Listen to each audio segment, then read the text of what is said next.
Como lidar com as paixões? Lembrando sempre que paixões aqui, geralmente em filosofia, a gente usa no sentido daqueles sentimentos fortes que nos arrebata, né? Aquelas loucuras. São muitas as paixões, algumas são extremamente violentas, outras são um pouco mais comedidas, mas a grande questão é como lidar com elas. Nesse capítulo 10, em que inicio a leitura, trago uma proposta do Sêneca que até então eu não me lembro de ter visto em outro autor de forma assim tão contundente. Platão talvez fale um pouco sobre isso, mas não é tão incisivo nisso. Contudo, Sêneca assim o diz no capítulo 10 do texto de hoje. Se eu quiser dividir em partes o argumento que propus, vão me ocorrer muitos pelos quais eu poderia provar que é brevíssima a vida dos ocupados. Fabiano, que era um destes filósofos de escritório,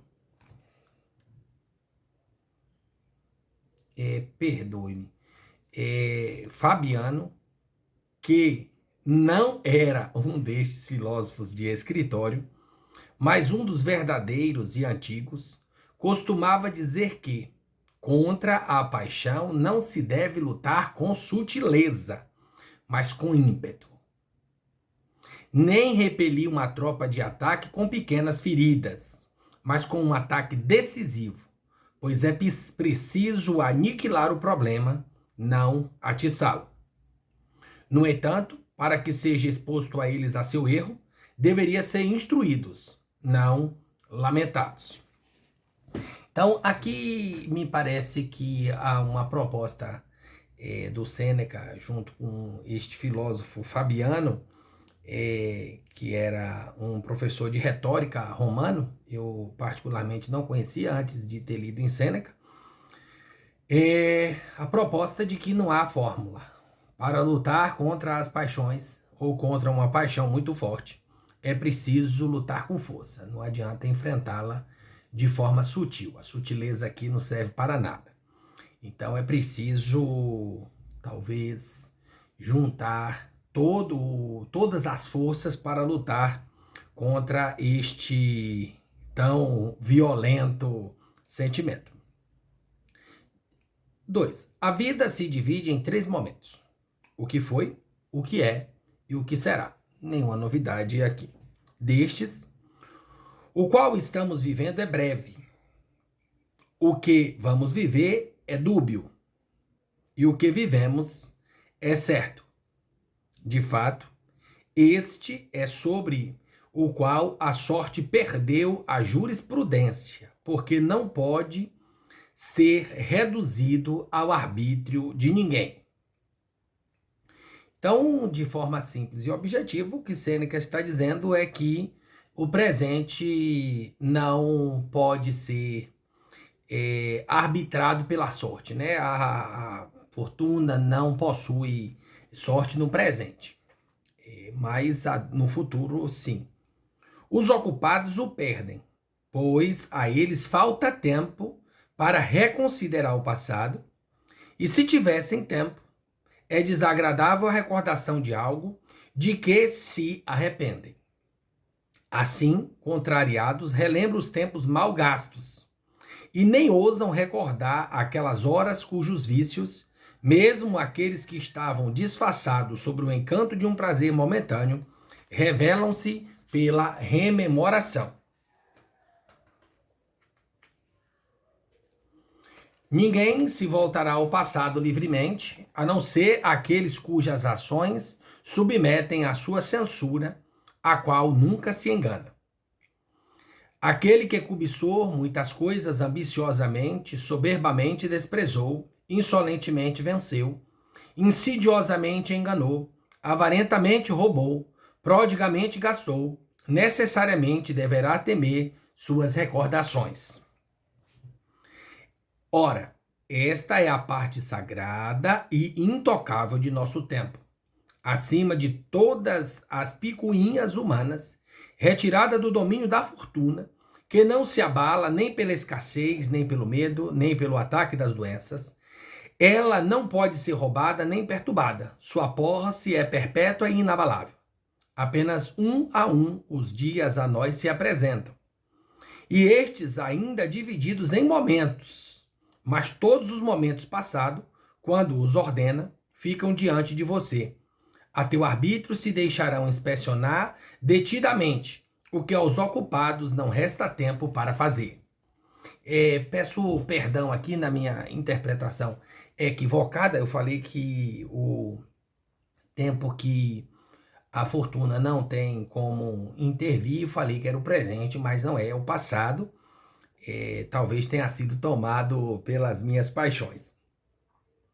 Então, basicamente, aqui Sêneca propõe que é necessário voltar, né, ao passado para observar aquilo que foi feito. É próprio de uma mente segura e tranquila percorrer todas as partes de sua vida. É próprio de uma mente segura e tranquila percorrer todas as partes de sua vida. As mentes dos ocupados, como se estivessem subjugados, não podem se dobrar nem se examinar.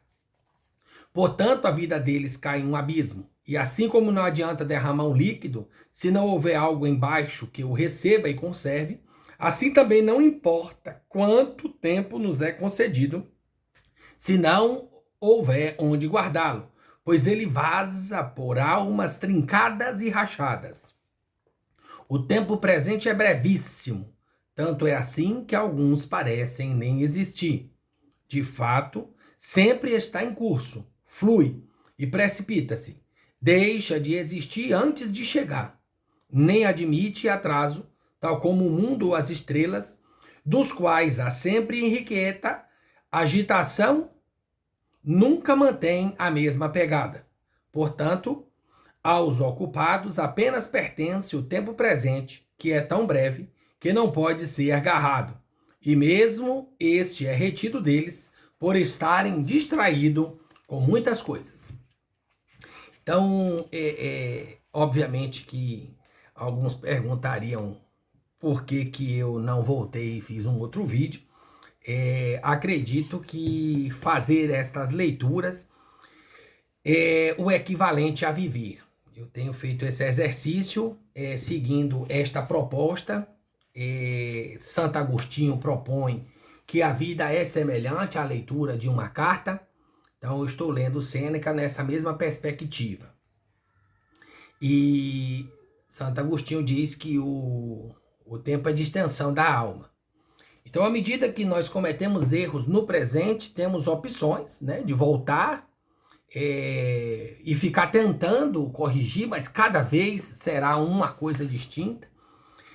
Fiquei pensando no porquê voltar, do porquê não voltar, e pensei que aquela introdução que fiz no início do vídeo eu não conseguiria fazer mais.